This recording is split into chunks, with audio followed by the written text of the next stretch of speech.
Yo, RX back with another recap of UFC Vegas 79, Gamrat versus Fiziev, whatever you want to say it.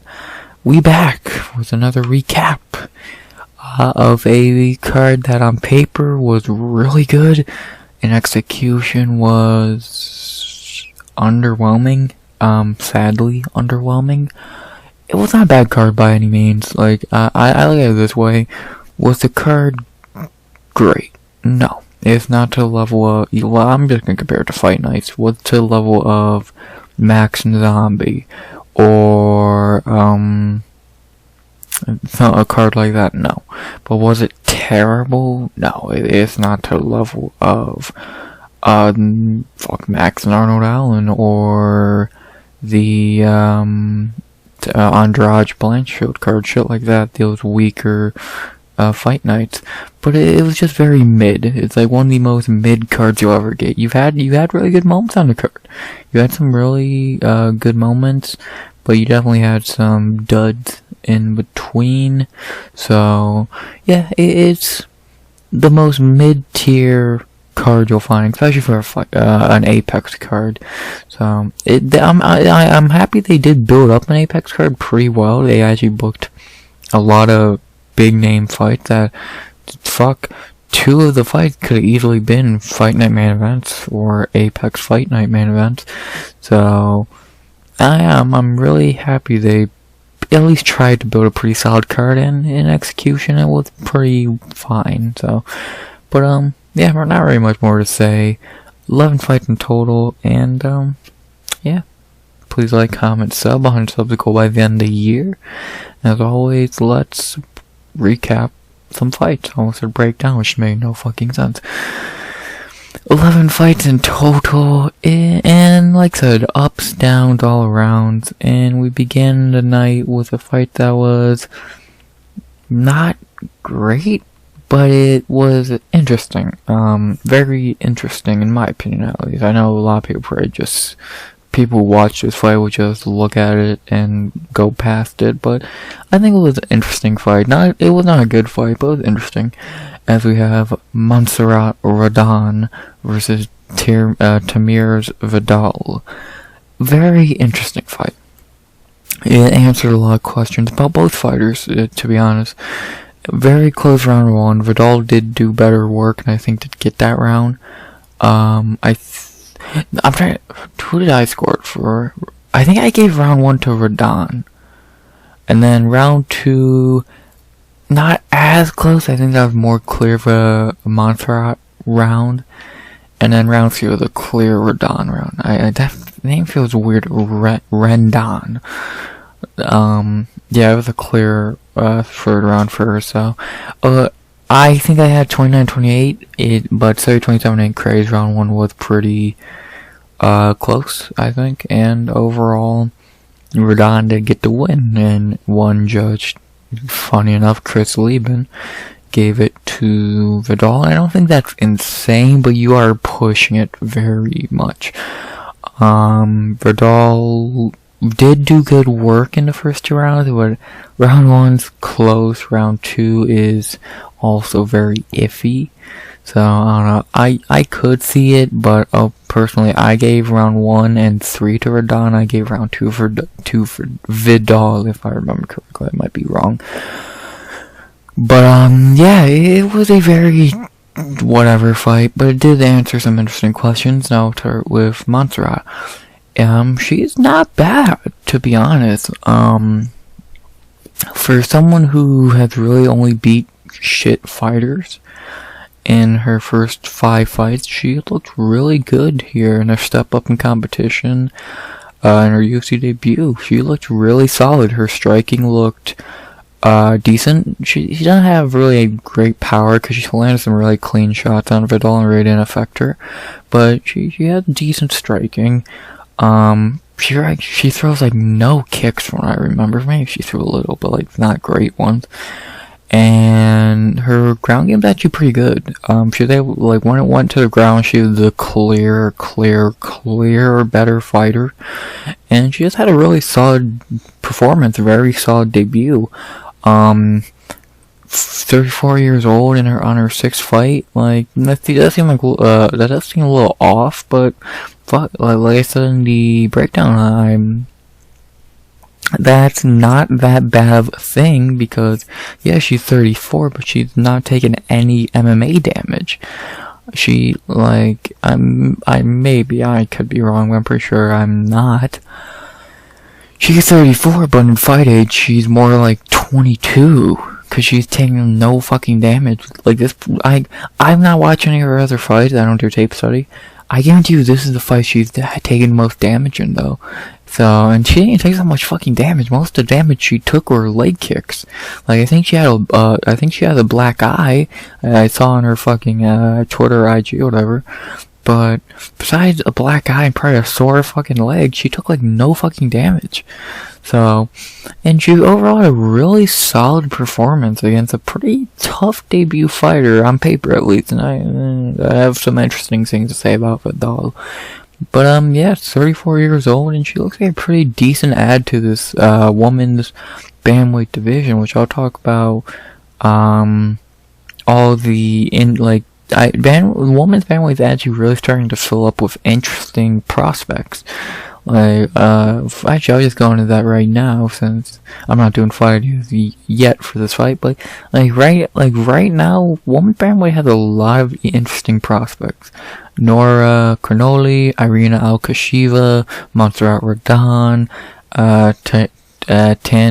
Tanira Lisboa, fucking Jamie Lynn Horth, fucking, a lot of interesting prospects that, do I really think they're gonna go far? No. And actually, I want to see, is this fight at, no, okay. So actually Jamie's moving down to, flyweight. Interesting. Even I guess you'd say Aline Perez, but let's be honest, she's not that good. But, yeah, it has some interesting prospects in the division. Do I really think any of them go far? Probably not.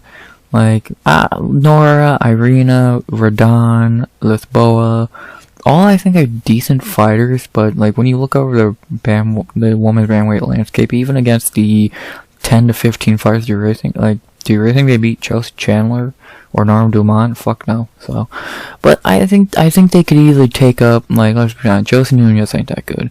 She doesn't fight. She's gonna retire soon. You could easily take these three out and add Irina, Rodon, and fucking Nora, and you don't have a bad fucking 3 fighters in the rankings. They're decent fighters. I think, to be honest, they're better than these 3 fighters, and probably at least Tate and fucking Nunez. So, I don't know. I think with Amanda Nunez gone, women's 135 needs something, because right now they don't got shit. They got a fighter no one likes, no one cares, not really, no one cares, sucks, old as dirt, not that great, should be cut, she's actually pretty good. She's old as dirt. She barely fights. She's not that good. And I don't even know if she could make 135. So, one bantamweight is kind of fucked, to be honest. Like, especially if, let's say, they do Pena and Pennington wants the belt. Who gives a fuck? So that's why I think the UFC is trying to get as many young, not young, but as many prospects in that division as possible, because let's hope maybe one of them are, let's say an Irina Alkasheva, Montserrat Rodon, fucking Nora Cannoli are actually really good. Then you got someone who's even if they have they're already more interesting than Raquel Pennington. No offense, Rocky Raquel. So, I don't know, I'll stop rambling on about Rodon. She, and her side of this fight in general, 135 needs more talent, she might be it. Talk about Vidal. I really am, this fight pretty much told me one thing, and it's Vidal's not very good.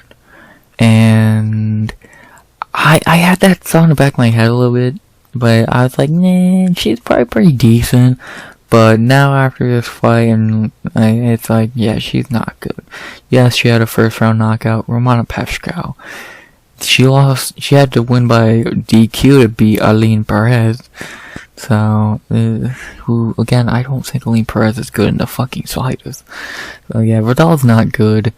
Her striking is literally throw a power shot and hope it lands. She has decent leg kicks. That's about it. Her ground game's terrible.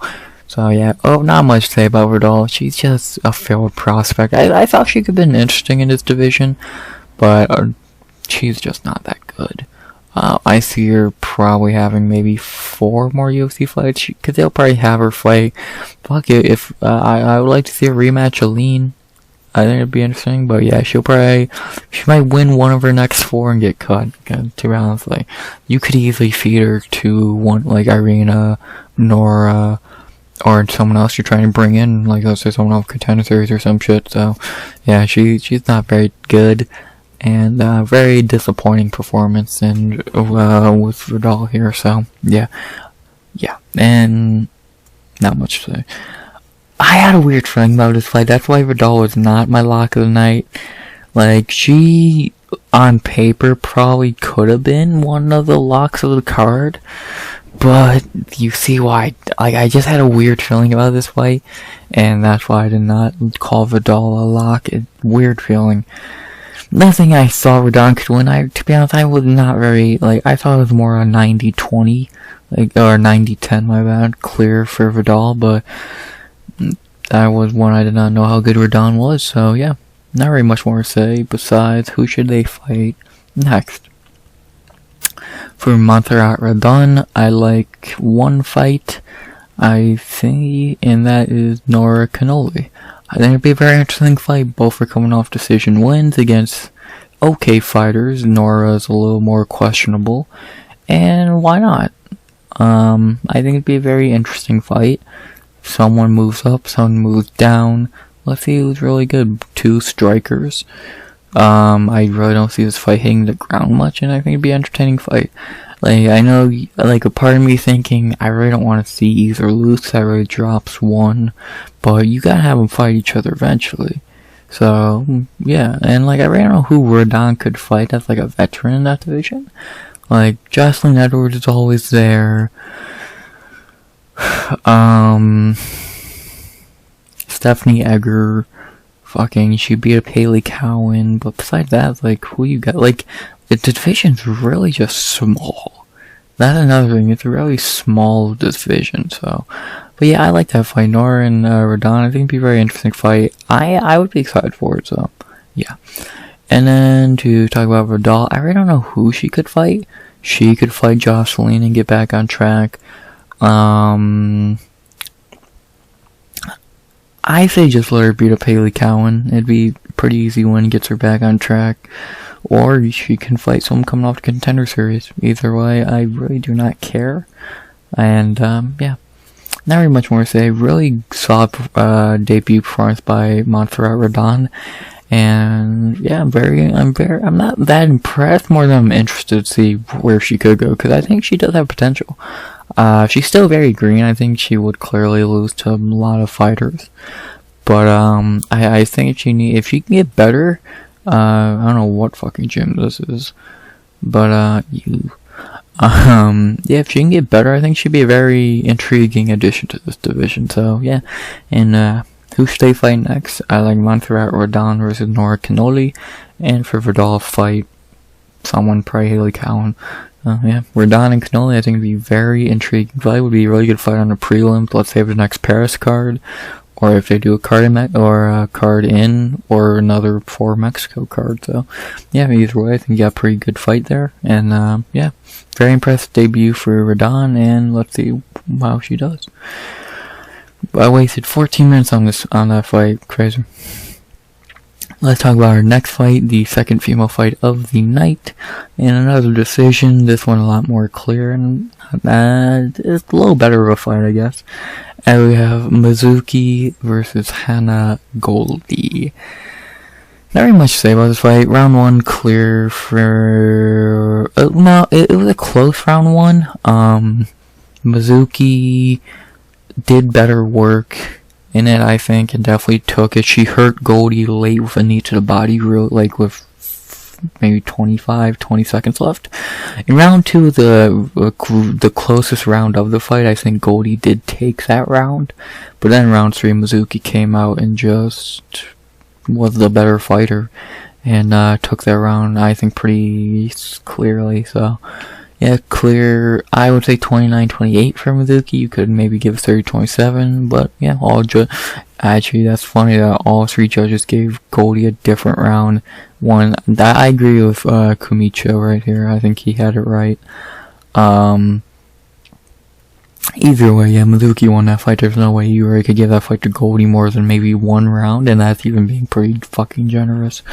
So, yeah, not very much to say about the fight overall. Mizuki, it was pretty much how I thought it would be. It was a little closer than I thought. Goldie did look a lot better than I thought she would, but it was that more Goldie looked better, or was Mizuki just kind of rusty? I'm not sure. But yeah, good return for Mizuki. She looked very fine. She looked fine, and yeah, she got a nice win. Like I don't got much to say about Mizuki. Like I said, she's back after 3 years, and she looks fine. Goldie's definitely like one of the most mid-tier fighters you can get, so coming back, knocking the rust off against her was was actually really good booking by the UFC. She's only 29 years old, so it's not like she took a break in her like 30s. And let's see how she does in her next fight after knocking the rust off. So yeah. To talk about Hannah Goldie, I really don't know what you can do with her besides cut her. Now she's 1-4 in the UFC, and her only win is versus one of the worst fighters in the division's history. So she should probably get cut, to be honest. Her contract's probably up. She had 5 fights. I highly gave her a bigger contract than that. If they even gave her that many fights, probably re-signed her. And like when you look at her career, she came in and lost to Miranda Granger, which is a terrible look. Then she got completely just outclassed soundly by Diana Belbita, which is a really bad look.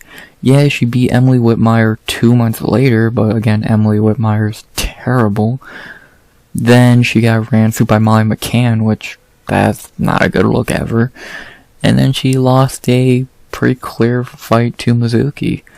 Like, she has a terrible L, a pretty bad L when you look into how she lost. Again, getting dominated soundly by Diana Belbita is not too great. Terrible fighter, and just not really doing too well. So yeah, I don't know. I think it's time for Hannah to go. Like, if you give her another fight, then all you're doing is feeding her to someone else. You could feed her to a Bruno Brazil, a Shana Banan, something like that. But what would be the point of keeping her on the roster another fight? She's just not good.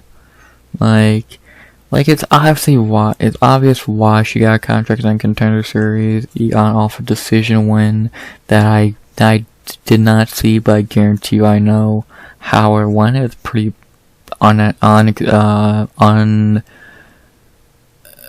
pretty boring, I'm guessing. Not that exciting, but I'm getting clear she won, and I think it's clear why she got a contract. So the UFC is gonna keep trying to strike gold with females, and they're gonna keep fucking hitting nothing. Cause yeah, not very much to say about Hannah. I think she does have some MMA talent.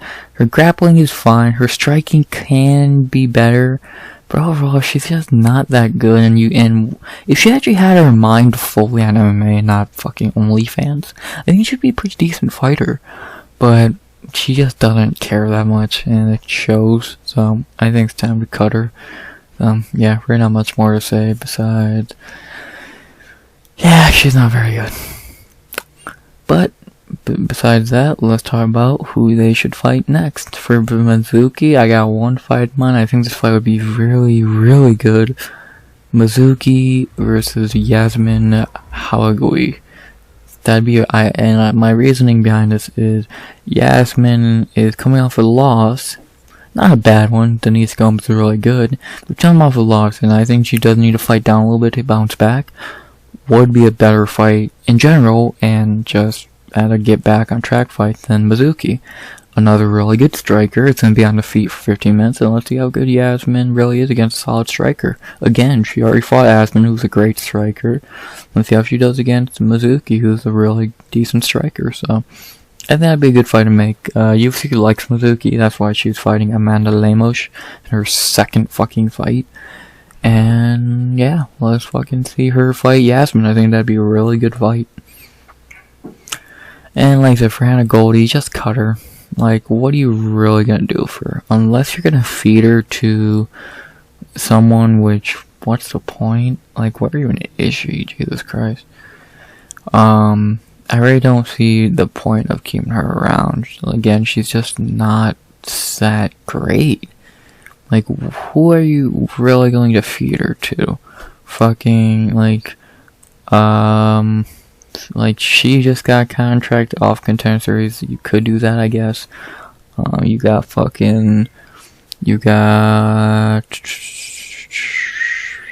Shanna Banan coming off a bad debut.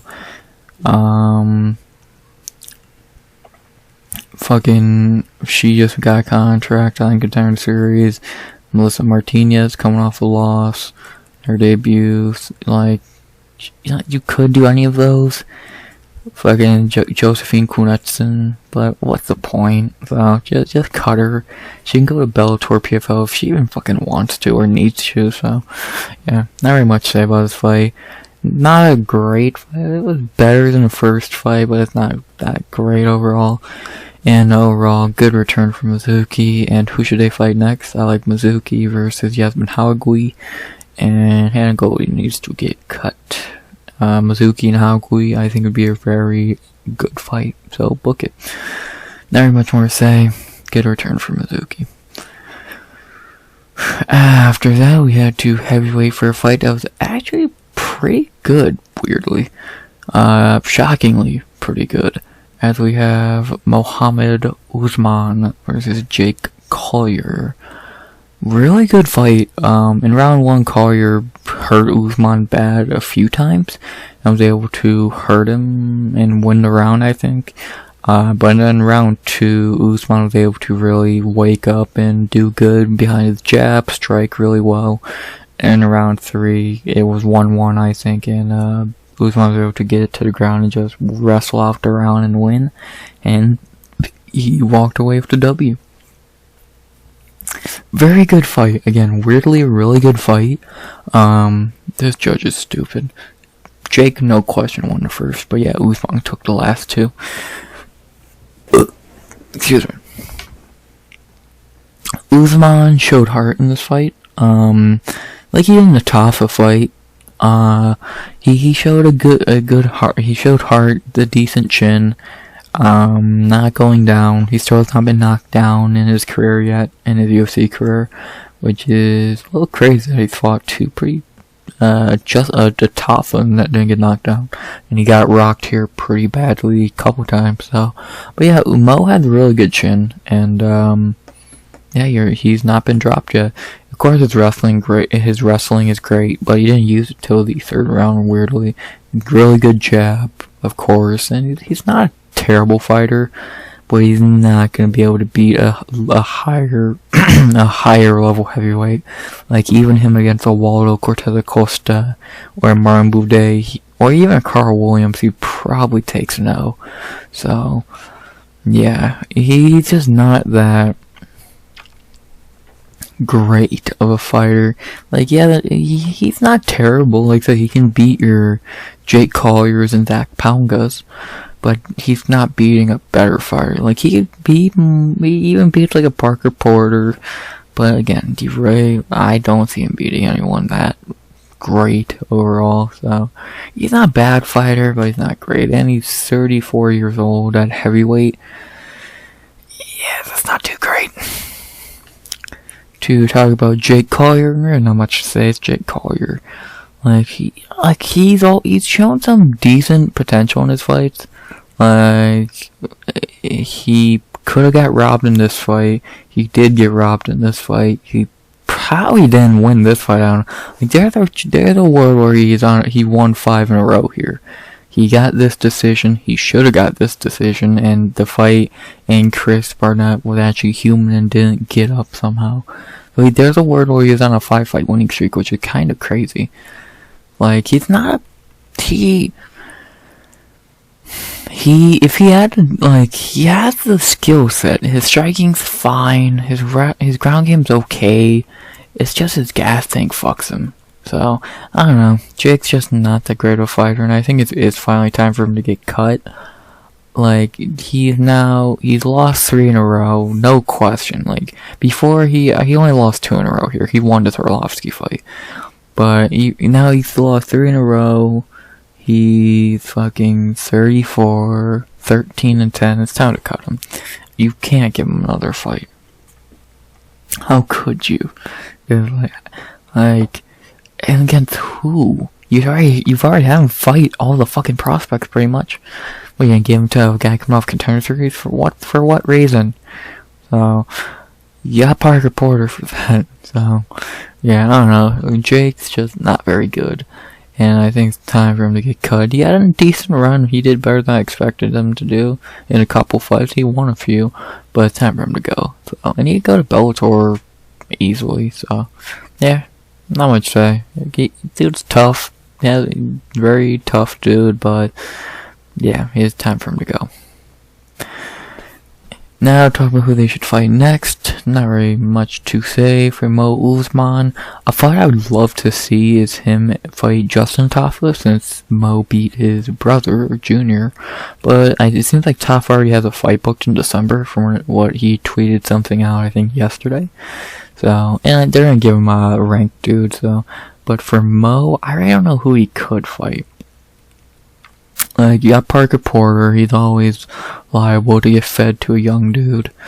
Chris Barnett's always liable. Carl Williams is coming off a bad performance. They just booked Arlovsky, so that's off the table. That would probably been a good idea. I don't know, fuck it, I guess Carl Williams. Carl's coming off a pretty bad performance against Chase Sherman. So, yeah, that'd be interesting to see Mo fight a wrestler. That'd be interesting. So yeah, let's book that. It'd be a decent fight. I'll put on the next card. Kamaru fights on. Let's see what happens. Yeah, let's book that fight. So yeah, not really much more to say about this fight. Pretty good fight. One of the best fights of the card. And yeah, much respect to Collier. He's a tough dude. He had a bad eye poke. He got up from it. Mo has taken good punches in the UFC and be able to keep going. To respect both dudes. But yeah. Who should they fight next? I like Mo Usman versus Carl Williams, and I think Jake Collier should get cut. So, yeah, Usman and Williams, I think would be very interesting. Not really much more to say. Good fight between a shockingly good fight between two not great fighters, but they put on a good fight, so respect to them. After that, now I'm gonna click on this fight. I got nothing to say besides Cody Brundage. Cody Brundage is a little bitch who had to act his way to win, and Jacob Malkoon's a fucking idiot. Cut them both. After that, we are to one of the best fights, if not the best fight of the night, and kind of was just an ass kicking. And we have Tim Means versus Andre Fialho. Tim Means looked fucking great. But I'll be honest with you, he looked great because Andre Fialho fucking blows. Fialho made Means look like he ain't 40 and needing to retire. That's how shit Andre Fialho is. So, but I want to talk about Fialho first in this fight. This dude's fucking terrible. He's literally terrible. He had a decent fight with Michel Pereira, but how overrated Pereira? knocked out Baeza, who sucks, knocked out Van Camp, who sucks more, and then Jake Matthews kicked the shit out of him, which should, fuck that. In hindsight, how good is Jake Matthews for doing that? Not as good as we thought. Salikov beat the piss out of him, Buckley knocked the shit out of him, and Means beat the shit out of him. This dude's fucking trash. Like, he's literally garbage. He's just a basic shitty boxer who has decent power, but he can barely strike. He throws barely any kicks. His ground game ain't good. He's terrible. Like, he seems like one of the most, like, he seems like one of the easiest fighters to beat, because you know what he's gonna do. He can't even do it fucking well. Like, every time he's fought someone with even a little bit of talent, Joaquin Buckley and Jake Matthews are not that talented. But even guys with a little bit of talent can kick his ass easily. His chin, oh man, my god, his chin is softer than fucking soft. Like, if you breathe on the bitch, he's going down. So just cut him. Like, and the funniest thing is, I'm convinced it was meant to be a setup fight for him. He just wanted to get a nice win here, get back on track. No, he loses badly. Cut him. If you do anything besides cut him, it's a fucking joke. So, cut Andre Fialho. Dude is garbage. Fucking garbage. To talk about Tim Means, I'm happy for Means. I'm happy for Tim. He looked phenomenal. He had a great performance. Back on track for a win. Do I still think he should retire? Like I said, yes, he should. He's almost 40. This was his 50th career fight. He should have I think he should have retired after this fight. Retire on a great fight, in your 50th fight, on a win. You're not gonna get many more. Should have retired, but he wants to keep going, so let's see him keep going. Hopefully he doesn't get hurt too bad. And yeah, let's see what he can do. Like, to be honest, he was winning that Moreno fight from what I remember, but he got caught, and then, yeah, he lost these two fights, but these two guys are really good, so, I don't know. So, really, if you really think, like, he's only, in his last 5, in his last 6, he's 3-3, so, I don't know, at 39 years old, he still can go, but he can't beat a younger dude, so he's gonna have to rely on fighting these older, just shittier fighters. So yeah, there's not much more to say. Happy for Tim Means. Now talk about who they should fight next. For Tim Means, I would like to see him fight, where is he? Muslim Salikov, another old dude who's somehow older than Tim Means. And well, no, I think, are they both 39 or? Yeah, I thought Tim was 37. 2 39-year-olds who are good, or are strikers. It would be a really good fight. So yeah, let's book it. 2 39-year-olds who never fought before. And yeah, like I said, I think it would be a really good fight. So why not book it? Let's see what happens. Let's see it happen. No, let's see it happen. Oh yeah.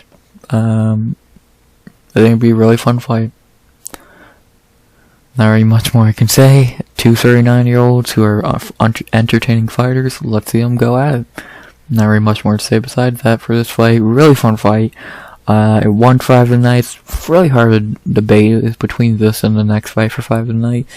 And yeah, overall, who should they fight next? I like Tim Means versus Muslim Salikov, and Andre Fialho needs to be cut. Means and Salikov is a really fun fight, and Fialho is shitty. Not much more to say. I'm happy for Tim Means. Good performance. And to end the prelims, we end with a fight that's really good. It was a pretty clear fight who won, but it's a really solid fight overall. As we have Miles Johns versus Dan Argueta. Really solid fight. It was a really close fight in round 1. I think Dan got it. But then in round 2 and 3, it was the Miles Johns show. Dan couldn't get to the ground, so he just said, fuck it, we're gonna have a fight. And they went to war and had an amazing fight. Johns was able to just be better on the feet most of the time. Dan did clip him, well not clip him, but did hit him with a couple good shots, but he never like rocked or dropped Miles. And overall, it was just a really solid fight. Two dudes going at it for about 10 minutes after very whatever round one. And yeah, Miles Johns picks up the win, clear 29-28, if not a 30-27, in a real entertaining fight. Let's talk about Miles Johns first. Really good performance by Miles. Miles has always shown talent, but he's always fell short when he fights guys who are way better than him. But can you really get mad at losing to Mario Bautista and John Castaneda? Not really. And at least he's beating guys he should. Cole Smith, Natividad, Dos Santos, and Vince Morales are all pretty shit fighters that he should be. Argueta is his best UFC win by a mile, and he looked good doing it. It wasn't some like close fight he's fucking barely won in. He like clearly won. So I think Miles Johns is a dude with a lot of talent, just he's not been able to show it against higher level guys, and in this fight he did show it against a dude who I think is really good in Dan Argueta. So very impressive performance by Miles. I am interested to see how he does in the next fight. He's only 29 years old. He's still very young. He's just hitting his prime. So I'm very interested. I'm very interested to see how he does in the next fight. Especially if he does get a bump up in competition, if he can finally get that win over a decent dude. So you can't get mad at these losses, but eventually you're gonna have to beat one of these guys if you want to keep your momentum going and do bigger and better things. So yeah, overall, really good performance from Miles Johns, and dude shows why he should be in the UFC. If I remember, he did get cut at one point, but they got him back, thankfully. Talk about his opponent, Dan Argueta. Really odd performance by him. When he couldn't get to the ground, he just said, "Fuck it, it's time for war." And I respect that game plan, but I wasn't too bright. If Dan's smart, he's in the gym tomorrow training his striking, because he's not a bad fighter. The Damon Jackson fight, he looked great. Aguirre, he looked phenomenal in a fight he should look phenomenal in. He really beat Ronnie Lawrence. This is his worst performance in the UFC, and it's mainly because he was forced to strike. But I think if he would have tried to fight a little smarter, it could have been a lot closer of a fight. But he wanted to go to war, and he did.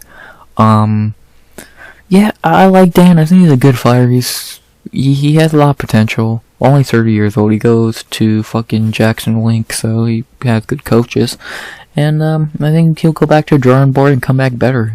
I really tuned to in UFC now. And let's see how he does in the next fight. He'll probably get a little bit of a step down, but still a pretty decent fight. And let's see how he does. Besides that, let's talk about who they should fight next. For Miles Johns, I'm not really sure. I was looking at this earlier, and I really couldn't find a good fight for him. The only fight that catches my eye, even in the slightest, is Farid Basra, but even then I don't love that fight. I guess he could fight Sergey Morozov, a guy who hasn't fought in a while, two wins in a row, like Miles Johns. You could do that. I don't fucking hate it.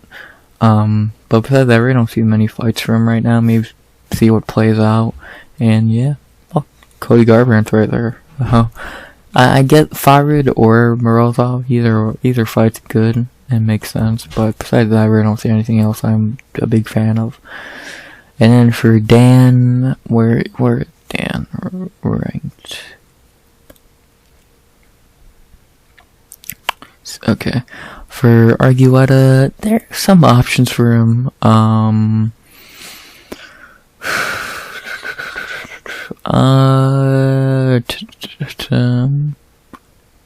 He could fight Brian Keller is always an option. Christian Quinones, Marcus. Well, I don't like the Marcus McGee fight, but hell, Brad Katona, Torcios. He has options.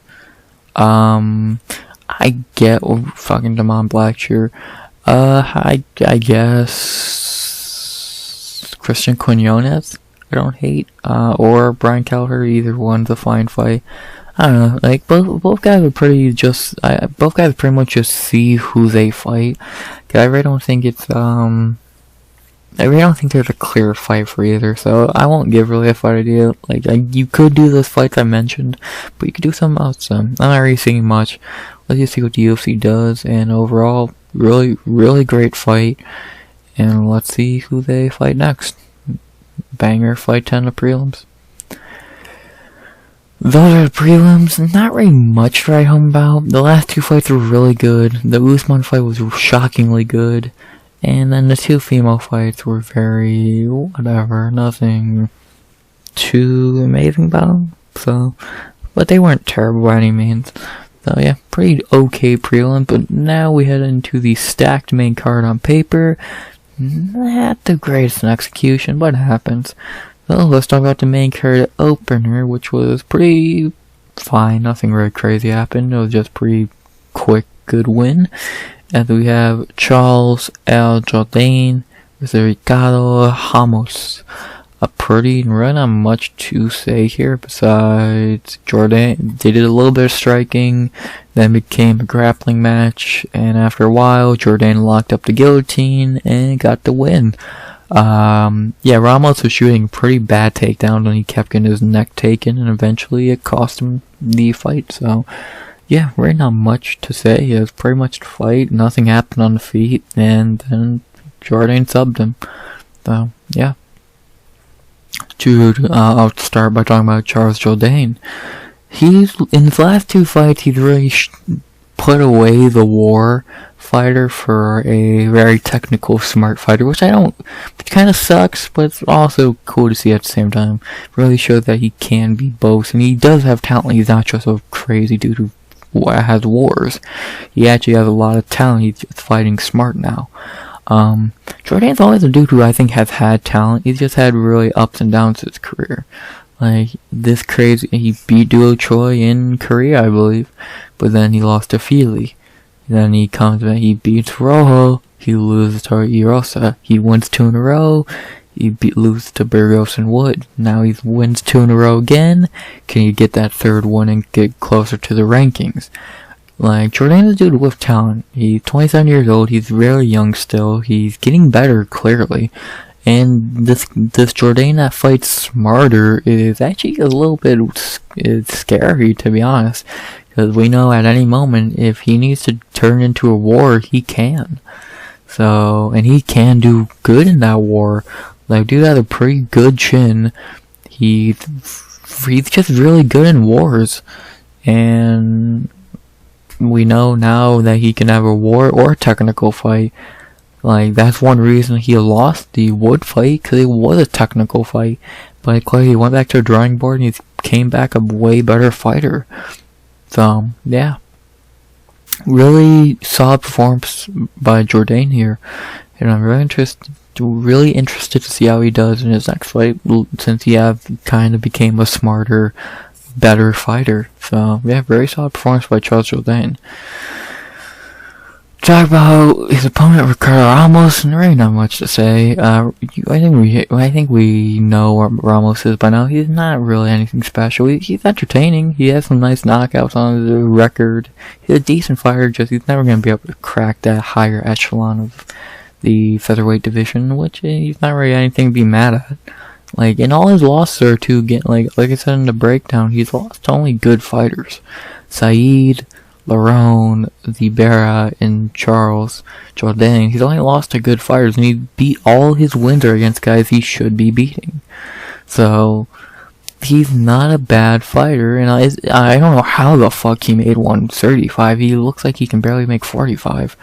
So, yeah, really not much to say about Ramos. Dude will be back, and he might get a win, he might not. He's just he's nothing special, but he's entertaining at the end of the day, and let's see how he does in his next fight. Besides that, let's talk about who they should fight next. For Charles Jourdain, I would like to see him fight 1, killer Cub Swanson. He's been calling out Cub for a couple years now. Like, he called him out a while ago, now he did again. Book it. Cub's coming off a robbery win against Hakeem Dawodu. Jourdain's on a 2-fight winning streak. Why not book it? It'd be a fun fight. If they do go back to Canada, and from what I heard, the first pay-per-view of 2024 could be in Canada, which, if it is, book this fight on it, no question. So, yeah, book it. It'd be a really good, fun, entertaining fight between two psychopaths. So, yeah. And then to talk about his opponent, Ricardo Ramos, you got some options for him. Fernando Padilla, Sean Woodson's not a bad option. Fucking, William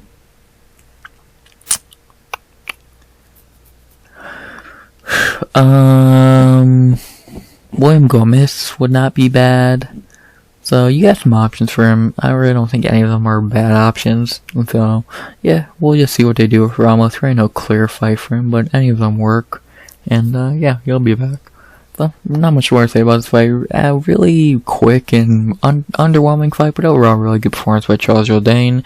He did what he had to do and got the win. And who should they fight next? Charles Jourdain versus Cub Swanson. And Ramos can fight a couple people. Well, let's see what they give him. It'll probably be a good fight nonetheless. So, yeah. Jourdain and Swanson, the fight that needs to happen. So, let's see it happen. So, yeah, not much more to say. Good win for Charles Jourdain. After that, we had to the fight I was most hyped for on the card. Because I'm a big Brian Battle fan. And he delivered. It was I'll get to that in a second.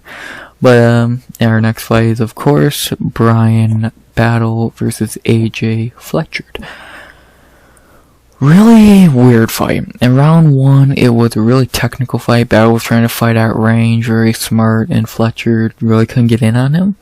But at the end of the round, Fletcher caught him with a clinch elbow and dropped Battle and took the round at the end. But then round 2 became a different fight. Battle woke up, started fighting like Brian Battle, got to the ground. Being so much bigger and lengthier, they able to really wrap up AJ, and eventually he locked in the rear naked choke and tapped out AJ. I'll talk about Brian Battle first, obviously, and first thing to say is, this dude's really fucking good. Like, he is really good. Just take away that Renat fight pretty much, because A, it was Renat who's stupidly good, and B, it was on short notice. Like, the best Brian Battle is the guy we've seen in his last 3 fights. A dude who knocks people out quickly or can fight smart and get a finish later in a fight. Like, he's really good. His striking is good. He has good power. His ground game's solid. Good gas tank. He's a tough dude. Good chin. Like, he's really fucking good. And he's only getting better. He's 29, fucking getting better. I'm interested to see where Brian Battle can go in this division, because again, he is a very talented fighter. Like, he's the best winner of TUF out of the last 3 seasons, because there's been 6. The other ones are terrible fighters. He's the best one by a mile. He's a dude who I think could sneak into the welterweight rank, if not farther. The dude's really talented, and I'm very interested to see how he does in the welterweight rank. I'm happy he did go down welterweight. It does seem to be his weight class. He always looks terrible at the weigh-ins, but he can make welterweight. I don't think he's strong enough for middleweight or big enough. Like, I'm trying to think how I could see him doing against some unranked middleweights. It's not good. So I'm happy he did go down to welterweight. I think this is his weight class, and I think he's gonna do good things in this division. So I'm very interested to see how far he can go, because I think he is a very talented fighter. So yeah. Talk about his opponent, AJ Fletcher. Like I said in the breakdown, I've said before, AJ's a dude with a lot of talent. He's just really green. Like, and not like the UFC has given him easy matchups. Semelsberger as a debut is not easy. Angelosa ain't easy. The one easy fight they gave him, he looked really good in, and then they gave him Brian fucking Battle. Like, really good fighter, decent fighter, great fighter. what do you want him to do? So, like, he's only, what, 26? 26 on his 13th fight. You can't expect him to do much. Give him some more years, give him more time and more fights. I think AJ can be a pretty decent fighter, just right now he's still green. It's like, his striking's getting better, his ground game's getting better, hopefully. His gas tank looked alright. It still looks a little bad, but I think could get better. He just needs more time. I think this is a good building block for him. The best fighter he's fought so far, and he took a round off him. He dropped him, took a round off him. Really good shit from AJ. Just can he build off of this fight the right way? And I think he can. I think he is a talented fighter, and I'm interested to see how he bounces back from this. He got his first win. Now he's back in the losing column. We'll see how he does. I'm very interested to see how he does to do. So yeah, hopefully they give him a little bit easier of a matchup. And yeah, not very much to say. AJ is a talented kid. I hope he can bounce back. Yeah, not very much more to say. Besides, who should they fight next? For Bryan Battle, one fight popped out at me earlier, and I really like it. And that is, where is this thing? I passed him. Nope. Right there, Daniel Rodriguez. I think it'd be a really good fight. Daniel's on 2-fight skid. Battle's on a 3-fight or 2-fight winning streak. Book it. Battle's not really fought a veteran before. He's only fought really young guys like himself. Like, the only veteran he really fought was Takashi Sato. Like, even Gabe Green's a pretty young fighter, so give him a veteran in D-Rod, who really needs the win, and let's see what happens. I think that'd be a really good fight. Would really test Bryan Battle like it did for Ian Gary, a guy Battle really wants to fight. So yeah, let's see Battle versus D-Rod. And then for AJ Fletcher, sorry, that was loud. Where is AJ even fucking right? Okay. There's some options for him. Reese McKee is not bad. Fucking Adam Fugit, Johan Lanus, Rolando Bedoya, fucking Urbina. Like, there's some decent options. The one I like the most out of those is Adam Fugit. Fugit, a dude who's been used to build up these guys. Let's see him build up another guy. So yeah, I like AJ Fletcher versus Adam Fugit. I don't think they train together. I'd be kind of shocked. Yeah, they don't. Yeah, let's book it. I think it'd be really not fun fight, but it'd be a good fight for AJ. Let's see if he can beat a guy in Fugit who's really not great. I'd say he's worse than Themba. Let's see how AJ would do in that fight, and let's do it. So yeah, not really much more to say about this fight. Bryan Battle looking great like always. I think he has a lot of potential in the welterweight division, and AJ, hopefully he can bounce back. Who should they fight next? I like Bryan Battle versus Daniel Rodriguez, and I like AJ Fletcher versus Adam Fugit. Battle and Rodriguez, good fight, would really test Bryan, and Fletcher versus Fugit would really show how good AJ is, especially if he does take a good amount of time off to get better. So let's book those fights, and let's see what happens. After that, the craziest fight of the night, the what the fuck fight of the night, and the thumbnail of this video, I can tell you right now, the rematch that went nothing like the first fight, Marina Rodriguez versus Michelle Waterson Gomez. For how long did the fight go? About 8 minutes. Marina Rodriguez kicked the shit out of Michelle Waterson. One of the worst beatings I've ever seen in women's MMA. First of all, the fight should have been stopped in the first round. Marina hurt Michelle and just pounced on her for like what felt like forever. How the fight was not stopped, I will never know. Then the fight got into round 2 somehow, and for 2 minutes and 42 seconds, Marina Rodriguez beat the piss out of Michelle Waterson even more. and the fight was thankfully fucking stopped. One of the clearest 10-8 rounds you will ever fucking see in MMA. I don't know what the fuck got into Marina Rodriguez, but we need to see that fighter. Like, I'll talk about her first. This is the best performance of her career. Like, way, like, better than her fucking win over Ribas, better than her main event wins. This is the best performance of her career. Like, flawless victory at its finest. This is the Marina Rodriguez I think is who can be a top fighter in this division. Marina Rodriguez is a really talented fighter. Her ground game still sucks. She did get taken down early in the fight. If she can fix that up, she can really be a problem in this division, because her striking is really good. She has good power.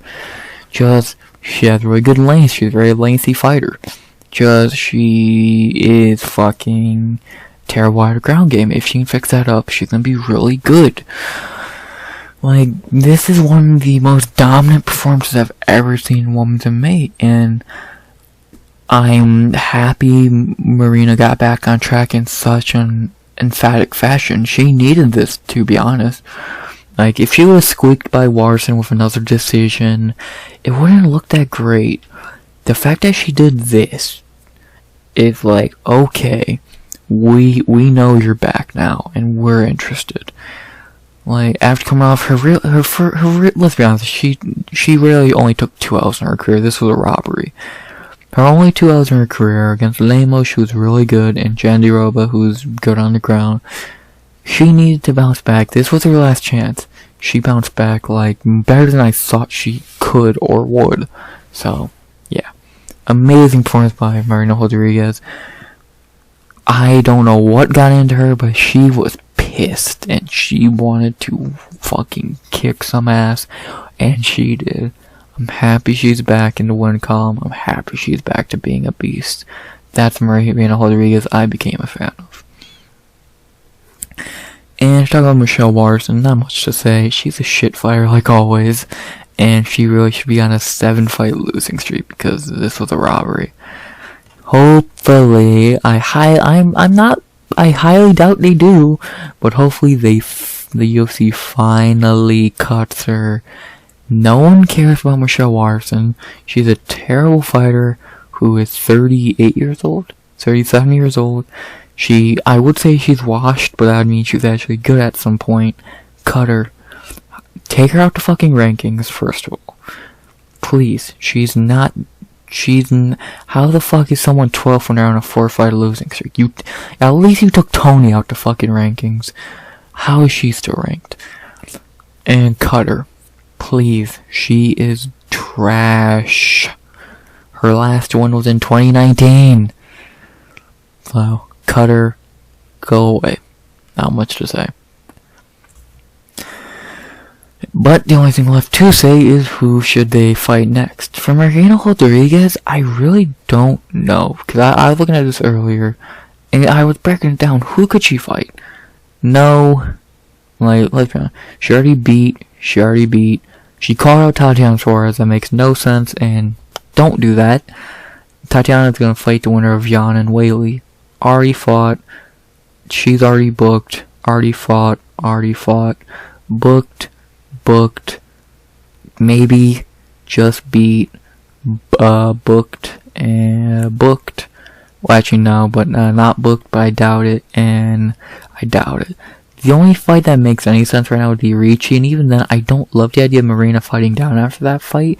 After performance like that, you don't do that. I would love to see Ricci fight up, and I don't think that's a terrible fight for I don't think that's a terrible fight to do, but if I would rather see Marina just relax, see what happens in Duran Andrade, and maybe fight the winner of that, or something along those lines, or fight the winner of Pinheiro Ribas, if it's Pinheiro, of course, or maybe fight Tabitha Ricci. I don't know. You got 3 options. And I would rather see Ricci fight Lupi Godinez, just because that would be such a good fight, but Ricci and Marina I would love to see also. So if you want to do that, do that. Besides that, I really don't know what you could do. So, yeah, not very much more to say. Again, like I said, cut Michelle Watterson. So, yeah, not much more to say about this fight. Not sure who Marino Rodriguez can fight next, but overall, amazing performance. Best performance of her career, and let's hope she looks like that some more, because if she looks like that more, we have a champion on our hands. So, let's see what happens. Amazing performance by Marina Rodriguez. After that, we had to the what the fuck moment of the night. It's Bryce Mitchell, what do you expect? As we have for our co-main event is Bryce Mitchell versus Dan Ige. Wow. What the fuck is wrong with Bryce Mitchell? Nah, I fucking love Bryce Mitchell. He's just Bryce Mitchell. Like, he does not care what you think, he's gonna do him. Oh yeah, and talking about the fight, yeah, Mitchell wrestled him for 15 minutes, not much to say. People are trying to say Ige won. No, he won round 2, he didn't win round 1 or 3. Stop crying. Like, I get it was a boring fight, but stop being stupid. But, to talk about the star of the show, what the fuck is wrong with Bryce Mitchell? The motherfucker brought out a Bible and did a fucking prayer with Dan Ige after the fight. What? This dude is a fucking psychopath, and I love it. I fucking love Bryce Mitchell, dude. He's so fucking weird, but it's just so funny. And that's the charm of Bryce. He's just himself. So, yeah, and he doesn't give a fuck. So, whatever. Yeah, really not much to say about this fight. He looked good in his return since the Ilya fight. His striking, he has no fucking striking, is what I've learned. And, yeah, he's very one-dimensional.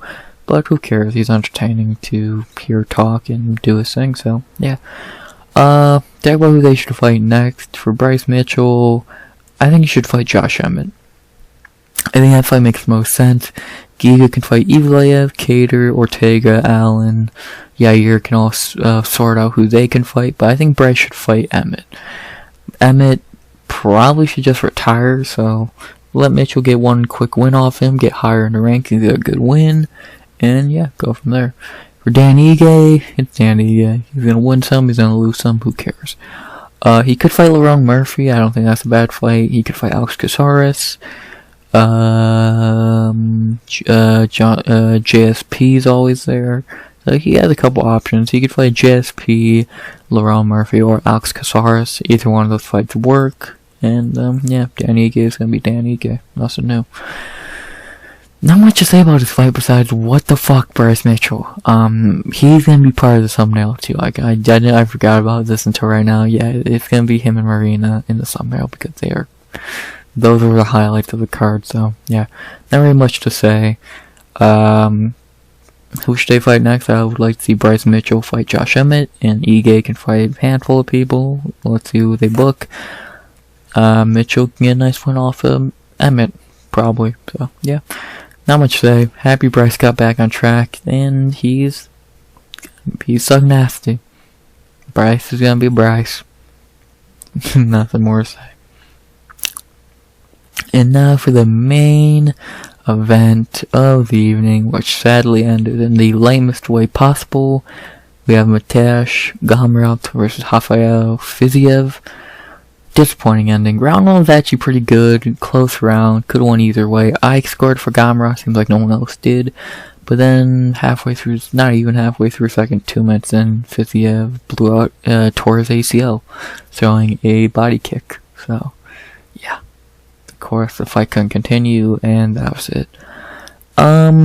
First things first, that fucking sucks to see any fight end like that, let alone a main event. I stand by I'll die on the hill of a freak injury should always be a no contest. This fight, Tom Aspinall, Curtis Blades, Christian Leroy Duncan's debut against Dusko Todorovic, fucking, what other ones did we see last year? Yair and Ortega. All these freak fucking injury. Victoria Dudakova versus Estela Nunez. Even Shepe Marshall versus Jack Jenkins. Like, all these freak injury fights should be a no contest. Like, I get that's part of the sport, and before you ask, why should you punish the guy who didn't get hurt? You're not. You're just not giving him a fucking fraudulent win. If you give him the win, no one looks at it as a real win anyway. Let's be honest, does anyone look at Curtis Blade's win over Aspinall as a real win? No. Does anyone look at this as a real win for Mateusz Gamrot? No. So, you're just making everything a lot better. Like, and of course, if the crazy injury is caused by the other fighter, let's say Anderson Silva, Chris Weidman, or Chris Weidman, Uriah Hall, then of course you don't fucking no contest, that's a win. Some along those lines, but those are fairly rare, so shit like that. But if they're not caused by the other fighter, it should be a no contest, so whatever, they're never going to change that rule, but they should. Besides that, really nothing to say about this fight. It looked like it was going to be a good fight. It looked like, it was going to be a lot closer than I thought. But, we'll never know, I guess. And, yeah. Not very much to say for either guy. Who knows when Fiziev is going to be able to fight again, so I won't even give him a fight idea. For Gamrot, I don't know. Cause he shouldn't, I don't know who he could fight up against. Chandler, that won't happen. Beneil, he just fought. Dustin won't take that fight. I don't like that fight anyway. And fighting down, Dan Hooker's there. Grant Dawson, and fighting Bobby Green. Like, Gamrot's really in a weird spot now. Like, if he would have, like, beat Fiziev pretty clearly and, like, dominantly, you could make a case for a Dustin fight. You're not gonna do that right now, though. Not after this, so. Not really sure who he could fight. I guess maybe the winner, Grant Dawson, Bobby Green? Or Dan Hooker? Either one of those fights I don't hate, but besides that, you can't give him, I don't know who you could have him fight up. Like, cause really, he's in the same spot he was before the fight. He didn't take a loss, and he really didn't take a win. So, yeah. And then Fiziev, like I said, hopefully, the only thing that matters for Fiziev is a healthy recovery, be back soon. He'll be back sometime next year. And, it sucks to see, but, fuck, man. I fucking hate, like, it's even shittier when it happens to a young dude who's really talented like Fiziev or Tom Aspinall. But whatever, Fiziev will be back. He's only 30. By the time he comes back, he'll be around 31, 32. And he'll be ready to go again. So, it sucks that we lose Fiziev for a year. Maybe more or less. But yeah, it happens. I feel bad for Fiziev. I even feel bad for Gamrot. Even though he did act like a fucking dumbass, pretending like he's getting all hype about the win. Like, dude, you didn't beat him. You got a fucking injury, so shut up. But, yeah, not very much more to say. Heal up Fiziev. And, Gamrot maybe can fight Dan Hooker. I don't know. Not much to say. Boom. That's the card to go over my picks. I went 6 of 11, 3 perfect, 390. Not really mad about any of my picks. This should be a no contest. These two happened. This guy's a fucking idiot, and she's just not that good. My picks should be 5, 9, and 1. I really should have went 5. I don't know where I pulled 9 out of. I really should have went 5, 4, and 1. So, yeah. But besides that, not really much about my pick. Very whatever night of picks. I think, yeah. The bonuses. 5 of the night was Tim Means, Andre Fialho. Performance of the night to Marina Rodriguez and Charles Jourdain. I would have gave a bonus to Marina and Tim Means, and 5 of the night I would have gave to Miles Johns, Dan Argueta. But whatever. I'm happy Means got a bonus, and of course Marina got a bonus. Jourdain, sure, if you want to be nice, you can give him a bonus. I don't care. But yeah, not really much more to say about this card. It was a very mid card. If you missed it, what would I tell you to rewatch? What would I recommend? You could rewatch these, but I don't see why you really would. I'd rewatch this fight, it's good. These two are really good fights. Yeah, I guess rewatch it. I would rewatch these 3 fights. You could pretty much skip this outside of the post-fight and pre-fight introductions, and then there's no point. So yeah, pretty much I would say rewatch Usman, Means, Miles Johns, Jourdain battle, and Marina. You can skip Rendon, Mizuki. No point of watching this garbage. Bryce Mitchell was not that entertaining of a fight, and just why would you waste your time for a fight that should be a no contest? So yeah, really not much more to say. Very mid card, like I said. It was not great, it was not bad, it was just mid. So I'm not mad about it. It happened, and that's that. Next time you'll hear from me is in 2 weeks, which will be Friday, October 5th. Oh no, 6th, my bad. Friday, October 6th, 1 p.m. EST, for a breakdown of UFC Vegas 80, Sadiq Youssef versus Edson Barboza. Terrible main event, I know. So there's no card this week, so there will be no video. I don't know what I would even make a video about. And yeah, not really much more to say. So you get a week without having to hear me fucking ramble, and yeah, and then I'll do a recap of the Yusuf card either Sunday 1 p.m. EST or Monday 10 a.m. EST. You know me, it's more likely gonna be Monday, but keep an eye out for Sunday always. And yeah, not much more to say, guys and gals, aka guys, because obviously. Hope you enjoyed the video. Unless I'm going to say something, please like, comment, sub.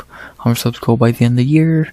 Tell me what you saw of the card, what you did on your picks. Anything you fucking want to tell me, like always. And as always, RX.